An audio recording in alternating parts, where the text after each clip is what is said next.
Audible है, articulate है, meaningful sound as produced by the action of the vocal organs. Vocal organs जो आवाज बामकसद पैदा करें, मतलब के साथ पैदा करें, सुनाई भी दी जाए वो आवाज आपको, उसे हम लैंग्वेज कहते हैं। बहुत मुख्तसर और बेहतरीन डेफिनेशन लैंग्वेज की। ऑडिबल है और आर्टिकुलेट है। मीनिंगफुल है लैंग्वेज। और क्या है, जैसे कि बात हुई, the action of the vocal organs है। अब वोकल ऑर्गन्स पर आ जाइए। बहुत अच्छे से आपने ये इमेज देखा है अपने बीएस या मास्टर्स में, बताने की जरूरत नहीं, रिवीजन जरूर करनी होगी। एल्वियोलर रिज की, टीथ की, नेजल कैविटी की, सॉफ्ट पैलेट की, वेलम की, यूवोला की, टॉन्सिल्स की, टंग की, फेरिंक्स की, एपिग्लॉटिस की, वोकल कॉर्ड्स यानी ग्लॉटिस की, लेरिंक्स की, इनकी तमाम की आपने जरूर दोहराई अच्छी तरह। थायराइड की करनी है। कोई ऐसा हिस्सा ना हो लोअर जॉ से लेके लिप्स से लेके यानी लंग्स टू लिप्स, जो हमारा वोकल एपरेटस है सारा आपका असर होना चाहिए। नेक्स्ट आइए, stages of learning a language. Language पे बात कर रहे हैं, लिंग्विस्टिक्स पर। तो लैंग्वेज पहला स्टेज, उसका पहली असाइनमेंट होती है हमेशा लिसनिंग और फिर understanding. Speaking, reading and writing, 4 skills of language. Steps of learning language as a second language. Reading, memorising, translating और राइटिंग बहुत अहम नहीं है ऑब्जेक्टिव के हवाले से। फीचर्स ऑफ लैंग्वेज ये अहम है, पढ़ी भी हुई है आपने सारी असाइनमेंट ये अपने कोर्स वर्क में। लैंग्वेज सिस्टमेटिक है, लैंग्वेज सिंबॉलिक है। ए का मतलब ए नहीं कुछ और भी है, और ए का मतलब सिर्फ ए नहीं है। ये अगर कॉम्बिनेशन में आएगा फादर के तो इसका मतलब कुछ है, और अगर आर्बिट्रेरी में ए आएगा तो डिफरेंट फंक्शन हो गया वर्ड्स के हवाले से।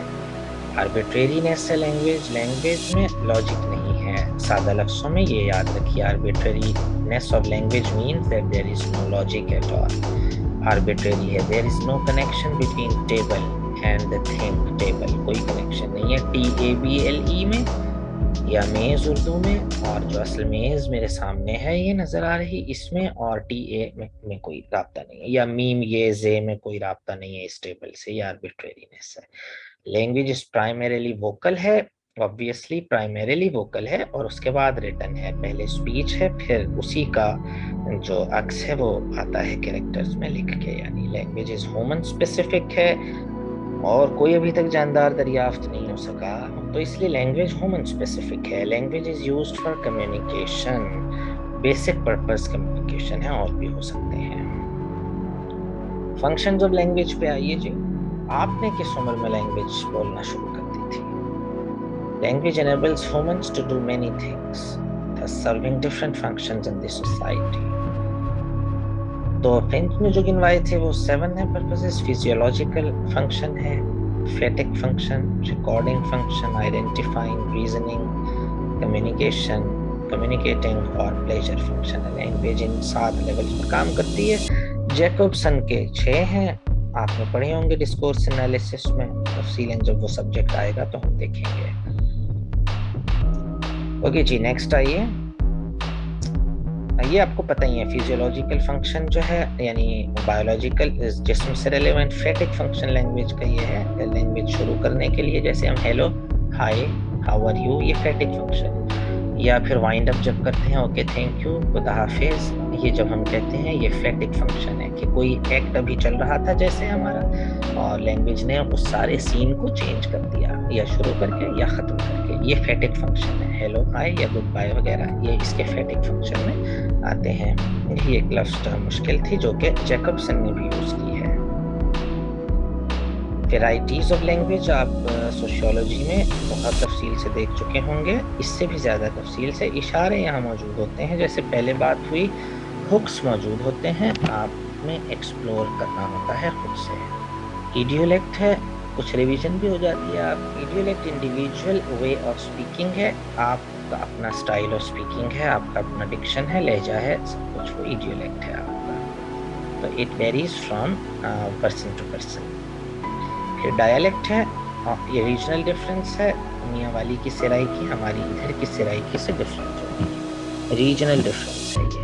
रीजनल डिफरेंस रीजन्स में हर 25 किलोमीटर बाद चेंज हो जाता है रीजनल डिफरेंस, डायलेक्ट चेंज हो जाता है। फिर है सोशियोलेक्ट, ड्यू टू सोशल पोजीशन जो आपकी है उस हवाले से भी तो डायलेक्ट चेंज होता है ना, मतलब एक्सेंट चेंज हो जाता है। सोशियोलेक्ट, झोपड़ी में रहने वाला शख्स जरा थोड़ी सी मुख्तलिफ सराइकी बोलेगा, जो पढ़े लिखे लोग हैं वो भी सराइकी लेकिन थोड़ी सी बिठा के लफ्ज़ों को और संभाल के बोलेंगे, और वोकैबुलरी में भी डेफिनेटली फर्क होंगे। रजिस्टर है फिर या स्टाइल, ये प्रोफेशनल वेरिएशन है, आपको मालूम है। रजिस्टर, लीगल रजिस्टर डिफरेंट है, लॉ की लैंग्वेज डिफरेंट है, साइंटिफिक रजिस्टर अलग है, और मेडिसिन का रजिस्टर अलग है। मेडिकल के लोग डिफरेंट लैंग्वेज यूज़ करते हैं उन्हीं बातों के लिए, जो कॉमन लैंग्वेज है उसको करने के लिए टर्मिनोलॉजीज का यूज़ करते हैं, वो रजिस्टर है। तो लैंग्वेज में जो वेरिएशंस आते हैं एक ही बात होती है लेकिन हर शख्स मुख्तलिफ करता है अपने अंदाज से, वो इडियोलेक्ट है। मियाँ वाली और मुल्तान का शख्स मुख्तलिफ करेगा एक ही बात, वो डायलेक्ट है। वही बात एक झोंपड़ी वाला या आप पढ़े लिखे लोग करेंगे, झोंपड़ी वाले से मुराद पढ़े लिखे भी हो सकते हैं लेकिन ऐसा समझा जाता है कि वो सिर्फ जो है वो गार्बेज पिकिंग करते हैं या ऐसा कुछ भी, तो वो चीज़ सोशलेक्ट आ गया, खैर समझाने की खातिर कह लें उसे। और या फिर रजिस्टर है जो कि हमारा professional variation, other communication, human direct, body language. अच्छा, ये अहम बातें हैं। बॉडी लैंग्वेज को कम्युनिकेशन की जुबान में काइनेसिक्स कहते हैं, ठीक है। Kinesics is relevant to dash, 4 option आएंगे, आपने बॉडी लैंग्वेज कहना है और अहम भी है। Tone of voice, personal space को हम प्रोक्सिमिक्स कहते हैं, प्रोक्सिमिक्स याद रखिएगा। पर्सनल स्पेस में कम्युनिकेशन तो बहुत अहम टॉपिक है और इसको आपने अलग से भी नोट्स बनाते रहिए, मार्जिन्स पर लिखते रहिए। वो ये भी है कि पर्सनल स्पेस का मतलब है कि आपका पर्सनल जोन 2 फीट का है, इंग्लैंड में 1.5 फुट दूर होना चाहिए। आपका इंटीमेट जोन है, जो बहुत करीबी लोग हैं, बहुत ही क्लोज इंटीमेट फ्रेंड्स हैं, वो 1.5 फुट के फासले पर आ सकते हैं आपसे, बाकी नहीं आ सकते। इतना करीब 2 फुट से ज़्यादा का फासला रखेंगे जो भी लोग होंगे। और फिर उसके बाद पर्सनल जोन से हट के सोशल जोन है और इसी तरह बढ़ते हुए 4 जोन्स हैं। इसकी स्टडी जो है पर्सनल स्पेस की, इसको प्रोक्सिमिक्स कहते हैं। जेस्चर्स हैं, बॉडी लैंग्वेज का हिस्सा ही समझिए जेस्चर्स को भी आप, इशारा जात आपके जीम से पढ़ेंगे, जेस्चर सॉफ्ट साउंड से। तो ये है जी ह्यूमन डायरेक्ट, और इनडायरेक्ट में राइटिंग है, मैथमेटिक्स, म्यूजिक, पेंटिंग, साइंस है। कम्युनिकेशन होती है राइटिंग के ज़रिए, मैथमेटिक्स के ज़रिए, म्यूजिक के ज़रिए, पेंटिंग के ज़रिए और साइंस के ज़रिए भी तो कम्युनिकेशन हो सकती है ना, ज़रूरी है। 4 differences, productivity, indefinite expression, display. अच्छा, जो लैंग्वेज है ना, ह्यूमन वर्सेस एनिमल, तो प्रोडक्टिविटी अहम है उसमें। 4 डिफरेंसेस है ना कि जानवरों में भी है कम्युनिकेशन लेकिन वो प्रोडक्टिव नहीं है। एक बोलेंगे तो उसका मतलब सिर्फ वही होगा। इंसानों में प्रोडक्टिविटी है, हे की आवाज़ हज़ारों लाखों जगह काम आएगी, वाओ की आवाज़, ये प्रोडक्टिविटी वहाँ नहीं है। डिस्प्लेसमेंट है, ये लैंग्वेज आपको पास्ट में ले जाती है, जैसे अभी वर्जीनिया वुल्फ ले गई थी स्ट्रीम ऑफ कॉन्शियसनेस के ज़रिए। प्रेजेंट में ले आती है, जैसे आप इस वक्त मौजूद हैं, देख रहे हैं, हम सब एक फोरम पर मौजूद हैं, लेकिन यही लैंग्वेज में हम पास्ट के इवेंट्स पढ़ रहे हैं, पढ़ लिए हैं। तो इसी तरह फ्यूचर है, और उसके बाद जो है यानी कि फ्यूचर मतलब लैंग्वेज हमें फ्यूचर में भी तो ले जाती है कि अब ये मैं बात कर रहा हूँ किसी से अगर व्हाट्सएप पे, तो